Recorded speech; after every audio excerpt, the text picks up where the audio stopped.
नमस्कार मित्रांनो, नवीन एका व्हिडिओमध्ये तुमचं सर स्वागत आहे। आज भव्य दिव्य असं तालुका माळशिरस जिल्हा सोलापूर येथे सहकार महर्षी शंकरराव मोहिते यांच्या स्मरणार्थ भव्य दिव्य ओपन बैलगाडी शर्यतीचं आयोजन करण्यात आलं होतं। तर या फायनलच्या निकालामध्ये नेमकं जो अटीतटीचा सामना झाला होता त्यामध्ये निकाल कोणाला दिला आणि हे मैदान कसं झालं याची संपूर्ण माहिती या व्हिडिओमध्ये पाहणार। नमस्कार, मी संभाजी अरुणतुरे या युट्यूब चॅनलमध्ये तुमचं सर स्वागत आहे। तर आज भव्य दिव्य असं मैदान संपन्न झालं आणि या मैदानामध्ये महाराष्ट्रातील प्रमुख बैल ते धावण्यासाठी आले होते। यामध्ये कोणकोणते बैल आलेत हे आपण थोडक्यामध्ये पाहूया। तर तसं पाहायला गेलं तर वेगळे दुसरं पाहायला गेलं तर प्रमुख बैल कोणकोणते आहेत ते महाराष्ट्राला माहित आहेत, ते आपण थोडक्यामध्ये पाहूया। त्यामध्ये पाहायला गेलं तर जी शिरसवडीकरांची आरोही पंकज गाडगे यांची शिरसवडीकरांची रायफल जे गहानंद आटपाडीमध्ये मैदान झालं होतं त्यावेळी 5 लाखाचा मानकरी जे आटपाडीला मैदान झालं होतं त्या मैदानामध्ये शिरसवडीकरांची रायफल ही मानकर ठरली होती, प्रथम क्रमांकाची मानकर ठरली होती। त्याच्यासोबत होता गहानंदकरांचा बब्या आणि शिरसवडीकरांची रायफल आटपाडी मैदान झालं होतं त्या मैदानामध्ये 5 लाखाची मानकर ठरली होती। आणि दुसरं पाहायला गेलं तर आज त्या शिरसवडीकरांच्या रायफल सोबत पाहिलं होतं छत्रपती संभाजीनगरकरांचा देवाबाई। मित्रांनो, ही गाडी इथं धावण्यासाठी आली होती। दुसरं पाहायला गेलं तर जो चटणी भाकरीचा पैलवान पाहायला गेलं तर तो म्हणजे घरणीकरांचा राजा आणि त्याच्यासोबत होता निमगावकरांचा सावकार। ही गाडी सुद्धा तिथे धावण्यासाठी आलेली होती। तर दुसरं पाहायला गेलं तर जो 4x4 कबाली आणि त्याच्यासोबत होता जो बापूशेठ आंबेकर यांचा दुर्गा आणि ही बापूशेठ दुर्गा आणि 4x4 कबाली ही गाडी सुद्धा इथं प्रमुख धावण्यासाठी आलेली होती। तर ज्या बैलगाडी क्षेत्रामध्ये आपण देव मानतो आणि आपला सर्वांचा लाडका दशम हिंद केसरी बकासूर आणि त्याच्यासोबत होता कारोंडेकर अजय शेठ जगताप कारोंडेकरांचा चिक्या, ही गाडी इथे सुद्धा ही बकासूर आणि चिक्याची गाडी सुद्धा प्रमुख आकर्षण म्हणून इथे धावण्यासाठी आलेले होते। तर मित्रांनो, महाराष्ट्रातून संपूर्ण गाड्या ज्या ज्ञात अज्ञात ज्या बैलांची नावं माहिती होती ते सुद्धा बैल इथे धावण्यासाठी आलेले होते। तर या गटामध्ये संपूर्ण अंतराने जवळजवळ 50 ते 60 गट झाले। नंतर गट झाल्यानंतर सेमीसाठी गाड्या कोणकोणत्या पात्र झाल्या ते आपण थोडक्यामध्ये पाहिजे। तर प्रमुख बैलामध्ये पाहायला गेलं तर पहिल्या ह्याच्यामध्ये 6 गटामध्ये जी प्रमुख बैल म्हणजे शिरसवडीकरांची रायफल आणि देवाबाई इथं गटाला एकच गाडी पळाल्यानंतर थाटात त्यांनी सेमीमध्ये प्रवेश केला होता। तर दुसरं पाहायला गेलं तर गट क्रमांक 13 मध्ये जो चटणी भाकरीचा आपण पैलवान मानतो तो म्हणजे घरणीकरांचा राजा आणि त्याच्यासोबत होता निमगावकरांचा सावकार। आणि दुसरं पाहायला गेलं तर त्या गट क्रमांक 10 मध्ये पाहायला गेलं तर तो म्हणजे आपला बैलगाडी क्षेत्रामध्ये देव मानतो तो म्हणजे बकासूर आणि त्याच्यासोबत होता कारोंडेकरांचा चिक्या। आणि दुसरं पाहायला गेलं तर गट क्रमांक 3 मध्ये रणवीर राहुलभाई पाटील यांचा बिनजोडचा बेताज भाषा तो म्हणजे मथुर आणि त्याच्यासोबत होता देवराष्ट्रकरांचा बावऱ्या। ही गाडी सुद्धा गट क्रमांक 3 मध्ये पडले।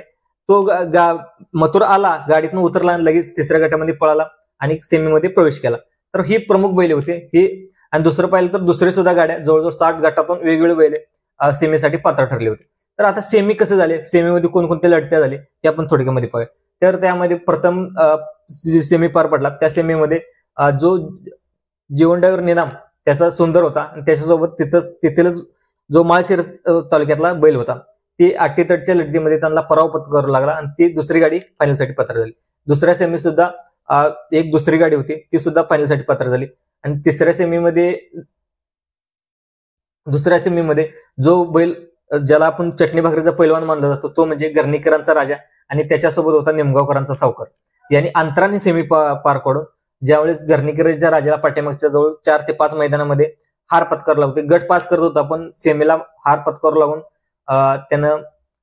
त्याला हार मानावी लागत होती। त्यामुळे त्याला आता ज्या निमगावचं सावकार सोबत आज धावण्यात आला आणि सेमीमध्ये अंतरात सेमी टाकून आज फायनलसाठी प्रवेश केलेला होता। त्यामुळे कमबॅक चांगल्या प्रकारे केलेला होता। तर दुसरं पाहायला गेलं तर चौथ्या सेमीमध्ये होतं तो आपला बैलगाडी क्षेत्रातला देव म्हणजे बकासूर त्याच्यासोबत होता चिक्या। नंतर दुसरं पाहायला गेलं तर शिरसवडीकरांची रायफल, नंतर देवाबाई, दुसरं पाहायला गेलं तर दुर्गा, नंतर त्याच्यासोबत होता 4x4 कबाली ही बैल होती। आणि अटीतटीचा सेमी म्हणजे 4 नंबर सेमी होता।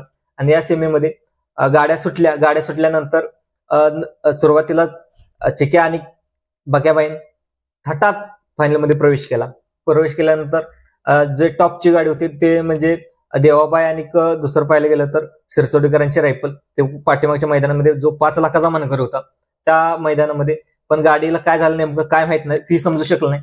पण देवाबाई सुद्धा चांगला टॉपचा बैल होता। नंतर शिरसवडीकरांची रायफल सुद्धा आटपाडीच्या मैदानात 5 लाखाच्या प्रथम क्रमांकाची मानकरी होती।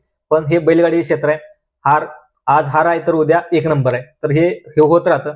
तर मित्रांनो, ही गाडी सुद्धा टॉपची पळणार होती। गटाला यांच्या गटामध्ये एकही गाडी झोपली नव्हती। तरी पण त्यांना सीमेमध्ये हार पत्करावी लागली. तर 2 नंबरला गाडी उतरली ते म्हणजे आपला 4x4 कबाली आणि त्याच्यासोबत होता बापूशेठ आंबेकरांचा दुर्गा. ही गाडी 2 नंबरला उतरली, ती क्वार्टर फायनल साठी पात्र झाली. तर दुसरं 5वा सेमी झाला, नंतर 6वा सेमी झाला, नंतर 7व्या सेमीमध्ये जो बिंजोडचा बच्चा मथुर आणि त्याच्यासोबत देवराष्ट्रकरांचा रायफल, ही गाडी मित्रांनो कडनी डाव्या साईडने आज मथुरने चांगल्या थाटामध्ये, मथुर उजवीला असला तरी देवराष्ट्राचा जो बावऱ्या बैल आहे तो पब्लिकच्या बाजूने होता आणि गाडीचा ड्रायव्हर होता तो म्हणजे चिवळा ड्रायव्हर माळशिरसकर. अतिशय उत्तम प्रकारे गाडी हाणली आणि सेमीमध्ये अंतराने सेमी पास करून फायनलमध्ये थाटामध्ये प्रवेश केला. तर मित्रांनो ही होती प्रमुख बैले. तर मित्रांनो फायनल सुद्धा कसा झाला हे आपण थोडक्यामध्ये पाहूया. तर दुसरं पाहायला गेलं तर 1 नंबर तासावरती बैल होता, त्याचं नाव अद्याप समजू शकलं नाही. तर दुसरं पाहायला गेलं तर 4 नंबर तासावरती तो होता म्हणजे प्रमुख टॉपच्या बैलामध्ये तो म्हणजे आपला बक्याबाई आणि त्याच्यासोबत होता चिक्या. नंतर 7 नंबर तासावरती होता घरणीकरांचा राजा आणि त्याच्यासोबत होता निमगावकरांचा सावकर. आणि 8 नंबर तासावरती होता बिनजोडचा बच्चा मथुर आणि त्याच्यासोबत होता बावऱ्या देवराष्ट्रेकरांचा. तर गाड्या सुटल्यानंतर त्यामध्ये अटीतटीची लढत झाली. अटीतटीच्या लढतीमध्ये घरणीकरांच्या राजाची आणि आपल्या बक्याबाईची गाडी सामन्यात उतरली. नंतर पण निकाल दिल्यावेळेस बक्याबाईला 1 नंबर दिला. नंतर काही थोड्या वेळाने तो निकाल दोन्ही अँगलने चेक केला, उजव्या बाजूने नंतर ड्रोनचा निकाल असेल संपूर्ण चेक केला आणि दोन्ही गाड्याला 1 नंबर दिला, सामना निकाल दिला. आणि जे प्रथम क्रमांकाचं बक्षीस आहे आणि जे द्वितीय क्रमांकाचं बक्षीस आहे ते दोन्ही मिळून दोन्ही गाड्यांना समान देण्यात आणि दोन्ही गाड्याला 1 नंबर देण्यात आला. तर मित्रांनो वेगवेगळ्या गाड्या फायनलसाठी पात्र ठरलेल्या होत्या. तर दुसरं फायनल मित्रांनो हा व्हिडिओ कसा वाटला, हा व्हिडिओ आवडल्यास जास्तीत जास्त लाईक करा, सबस्क्राईब करा. धन्यवाद.